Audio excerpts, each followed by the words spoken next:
Maintenant, je vais aborder certaines problématiques récurrentes qui sont rencontrées par les chefs d'entreprise, notamment quand ils se lancent. La première, c'est très simple: j'ai un petit budget, je fais comment? Tout à l'heure, je vous ai pris l'exemple de Patagonia. Là, je vais prendre l'exemple aussi, donc là, je vous ai même pris l'exemple, de la société, qui avait fait juste une vidéo, qui s'est fait racheter par Dropbox.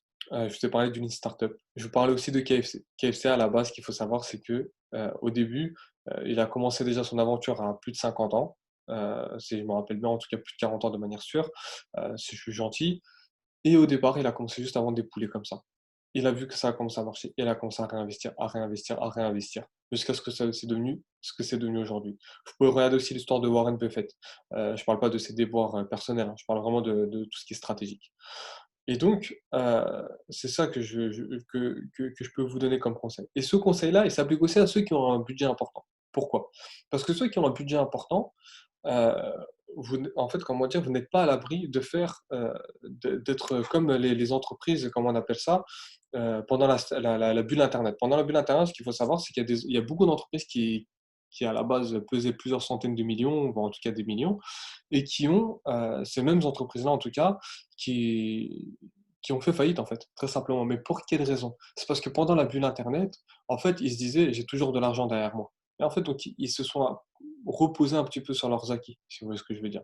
Donc moi, mon conseil très simple, c'est que même pour ceux qui ont un budget important, allez-y méthodiquement et ne voyez pas automatiquement trop gros. Maintenant, il y a des projets où obligatoirement ça nécessite un un truc beaucoup plus gros. Mais même quand vous êtes dans un projet plus ou moins scolaire, vous pouvez utiliser cette méthode-là progressivement et la faire grossir. Voilà. Ensuite, comment dire? Alors après, donc il y a le deuxième élément par rapport au budget, pensez 20-80. Quand je dis 20-80, voilà, que ce soit dans votre temps, que ce soit dans le quotidien, que ce soit au niveau de l'argent. Qu'est-ce qui 20 de mes actions ramèneront 80 du chiffre d'affaires? Allez à l'essentiel et ne vous focalisez pas sur le regard des gens.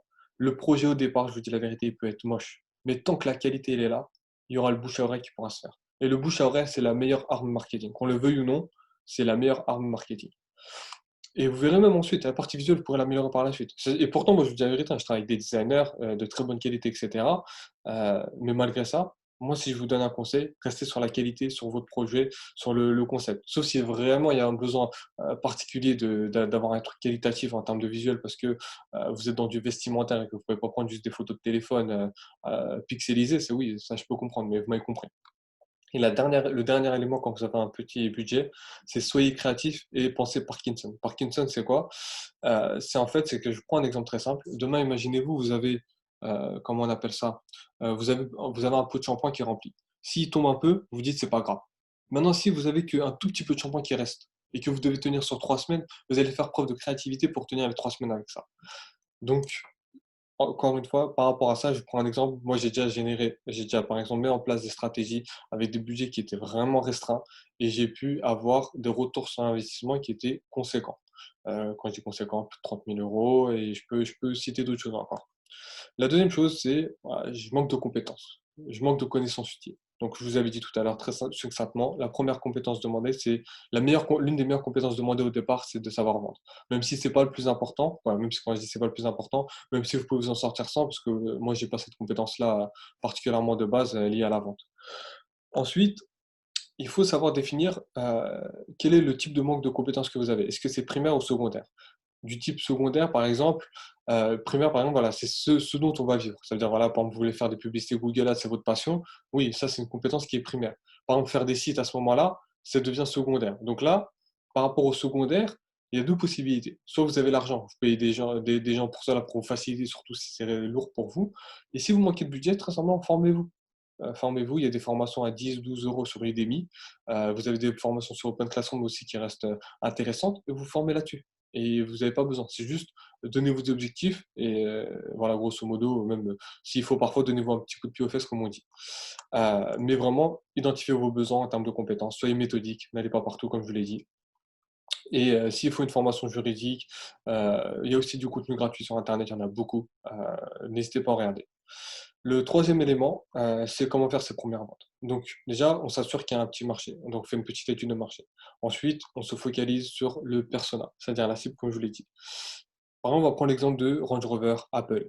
Si pour une des grandes raisons pour lesquelles aujourd'hui Range Rover, Starbucks, et cetera, marchent aussi bien, c'est parce qu'ils savent parler à leur cible. Ils leur parlent, en fait, comme eux, ils veulent qu'on leur parle et à partir de là, c'est ce qui fait toute la différence. Range Rover, quand on voit leur publicité, ils parlent pas, quand ils parlent de leur 4x4, c'est pas du tout de la même manière que les autres et vous voyez, en fait, que ça s'adresse à une cible particulière et ceux qui sont sensibles à Range Rover, automatiquement, vont vous dire: «C'est la voiture qu'il me faut, c'est le 4x4 qu'il me faut». Donc ça, c'est vraiment par rapport, aux personnes avec pour regarder Range Rover, Apple, il y a des études de cas qui sont faites dessus et vous allez voir comment ils sont très, très forts dans la communication. Alors, je vous avais pris même l'exemple, des cartes du monde tout à l'heure. Là, par exemple, vous voyez que le marché, je sais pas, il est sur Google. Là, voilà, vous lancez vous avez vu qu'il était dessus, bah, vous travaillez sur le référencement naturel, sur la publicité et vous vous lancez là-dessus.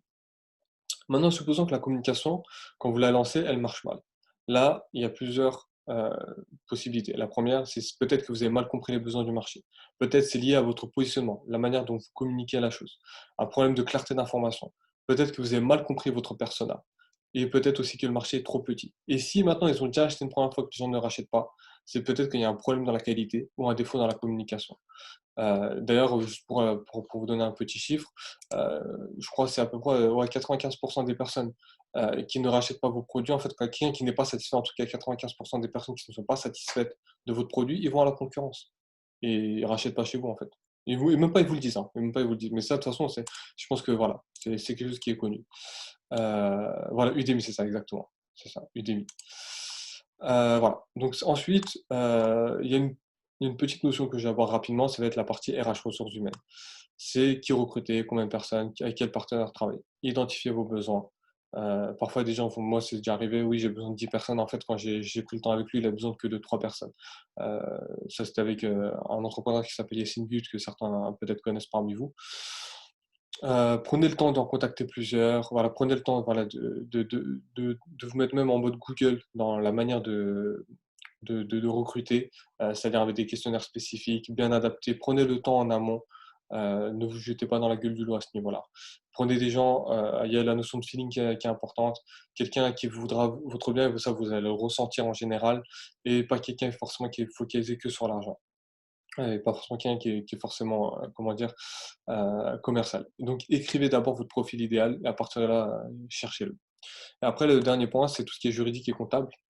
Ça, c'est un élément très important, bien qu'il peut être un petit peu chiant, on va pas se mentir, mais c'est le fait de bien savoir choisir son statut. Parce que si on se trompe, par exemple, supposons que vous êtes un chauffeur Uber et que vous choisissez le statut auto-entrepreneur, sachant que auto-entrepreneur, c'est lié à votre chiffre d'affaires, vous tirez une balle dans le pied. Alors que l'entreprise individuelle, c'est lié à votre bénéfice.